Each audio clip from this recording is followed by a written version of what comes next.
আসসালামু আলাইকুম।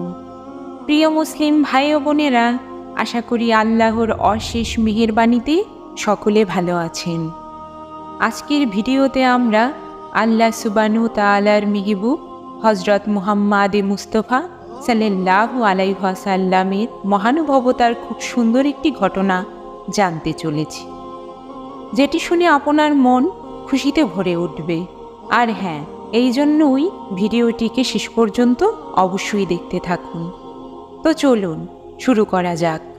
মহানবী হযরত মুহাম্মদ সাল্লাল্লাহু আলাইহি ওয়াসাল্লাম কাফারা আদায়ের অনন্য এক দৃষ্টান্ত স্থাপন করে গেছেন। হাদিস শরীফে বর্ণিত হয়েছে, একবার রমজান মাসে এক সাহাবী রাসূলুল্লাহ সাল্লাল্লাহু আলাইহি ওয়াসাল্লামের কাছে এসে বললেন, ইয়া রাসূলাল্লাহ, আমি নিজেকে ধ্বংস করে ফেলেছি। আমি রোজা পালন অবস্থায় স্ত্রী সহবাস করে ফেলেছি।